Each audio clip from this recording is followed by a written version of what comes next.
We're talking now. We're gonna talk here with Laurie Ingwersen. Laurie is one of our certified financial planners in our Boston office, one of the suburbs of Boston. There, I got to know Laurie a bit over the last few years. Super sharp. She's one of those that, like, I think she just could crush it. Like She's high energy. A lot of energy. We talked, I think, in last week's program or one of the programs about empathetic. You know, you can tell she connects really well with people. Smart financially. That's why she's done well, and she's and it worked with her father for years. But let's get she's been Laurie actually tell the story. Laurie's been an advisor for I don't know, roughly 25 years, somewhere in 20 plus years. So hey, Laurie, thanks for taking some time to talk with us today. Of course. Thanks for having me again. This is great. Yeah. I'm still laughing over the dermatologist. Thank you. Thank you, Laurie. Yeah, I'm glad. I'm still disturbed. So you joined our firm, what, a year and a half ago, 2 years ago? Yeah, about a year and a half ago. That's right. Okay. And so tell us a little bit about, by the way, she joined our firm. A lot of our growth has come. We find that the best way to get talent at Allworth is having firms merge in with us. You're not going to get someone like Laurie with her experience to, like, she's not responding to job ads. Like, I'm looking for a job at a new firm. That's right. And so what when we absorb, they're partners. When they become partners and they take equity in our firm, what we do is we actually help them build infrastructure. We have an infrastructure platform that they get to plug into, and it lets them hopefully, Laurie, get to be more of a financial advisor and less than a business owner. Absolutely. And that's exactly what it's done. Really exceeded my expectations, to be honest. It's freed up my time tremendously to do what I like to do. Yeah, you're not reviewing health plans anymore or talking to the copy machine repairman. Not worrying about any HR issues. And it's been amazing. Quite freeing. I love it. Oh, good. It is. Can you tell us a little bit about your father, Roger, and how you came into the business? And then we'll get to the question. Sure, absolutely. So my father has been in the industry since the early 70s, and when I was young, it was always kind of a topic of discussion at the dinner table, just saving, investing, and he would have us stuffing envelopes for seminars that he'd be holding, and definitely put us to work as soon as we could stuff an envelope, for sure. And when I was 14, and this is years and years ago, his assistant at the time was on maternity leave, and he asked if I would fill in for her. It was over the summer, and I said yes, and I just loved it. And I am very grateful to my father because he gave me an opportunity that I was smart enough to take advantage of, and I haven't looked back. So I think you mentioned earlier, Scott, I've been in the industry for over 25 years, and I love it. I love working with my clients, and I love making a difference in people's lives. And your father's still a practicing advisor? Oh, absolutely. And how old is he? He's 82. Isn't that great?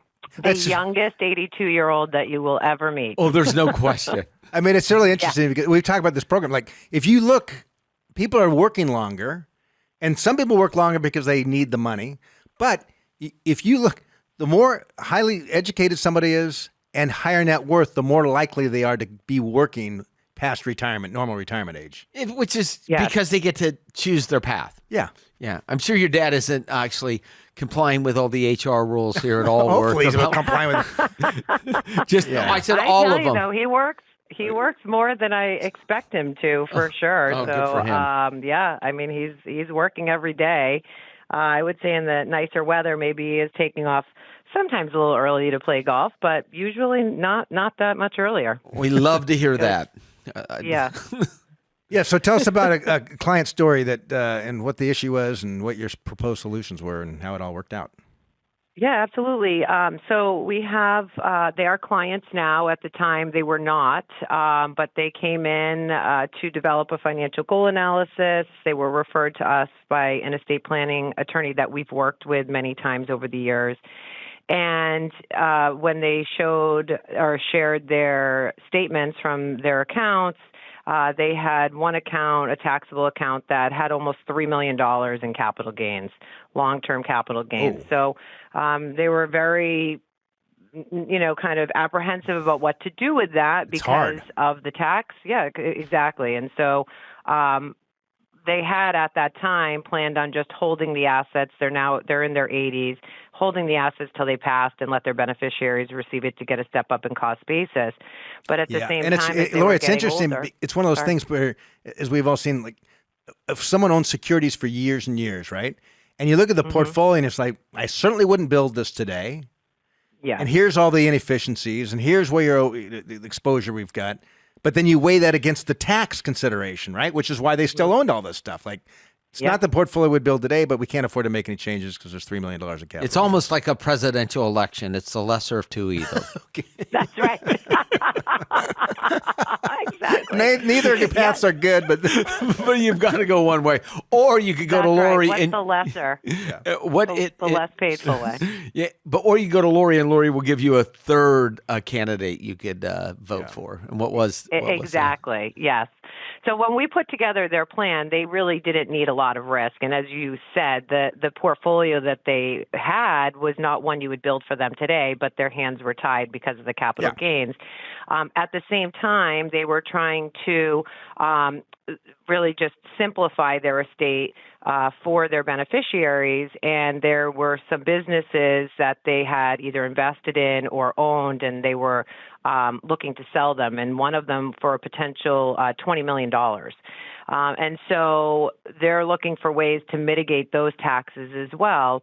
And so I explained another option, the third option, which could be to donate some of that highly appreciated stock to a donor-advised fund. They were charitably inclined. They've made sizable donations to charities every year, so this was supporting what they goals that they already had.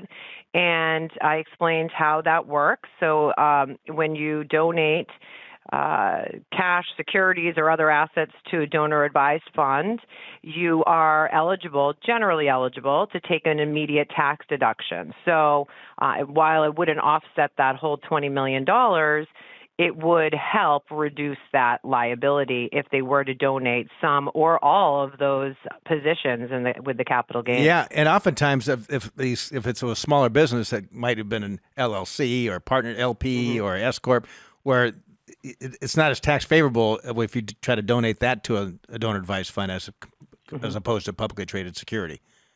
Yes. Yes. So they loved the idea, and the sale is going to most likely happen the first quarter of next year. And we've already established the donor advised fund. There was another account that they had with highly appreciated stock. So we have already implemented the strategy, but we're waiting to do the more sizable one, of course, until we have confirmation that $20 million sale will actually happen. So it's all in the plan, though. It's all in the plan, and they could not have been happier because nobody had ever mentioned this strategy to them before, and I was actually quite surprised that their other advisor had never even spoken. Really? Well, their advisor might have been just some broker that calls himself a wealth manager now that just picks securities, right? Yeah. And the important thing that I always remind for the listeners that I remind my clients is you need to name a beneficiary on those owner advised funds so that when you pass away, that one of your beneficiaries actually gets to direct those donations. Or you can actually name a charity at that point in time as well. That's correct. And you can spread it out over years. So I use a donor advised fund. If my wife and I both die, she's the first beneficiary, and that if we both die, I don't want my kids' values might not line up with my own. So their choices of where they might direct the funds could be different than what I want them to go. So I've got it listed out, and I have it paid out, I think, over a 5 or 10 year period. You have it paid out directly to the charities. Over many years. Oh, well, my 4 children, our values 100% aligned. All of them, right? You're all exactly we're the all same. on the same page. They never argue about politics. It's an amazing thing. Oh my gosh, yeah, that's a miracle. I can't believe it. Sure, yeah.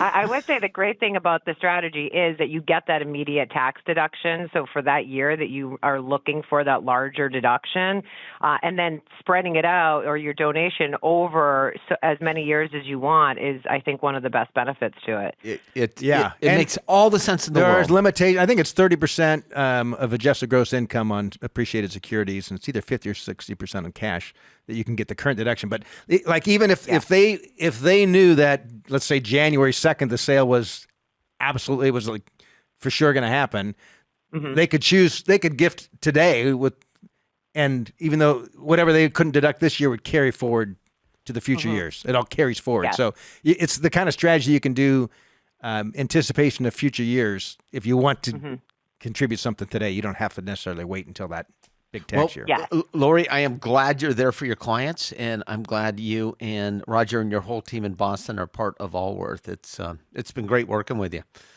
Yes, thank you. We feel the same way. Thank you both for having me on. Thank you, Thanks, Laurie. Laurie. Yeah, I appreciate it. Take care. Yeah.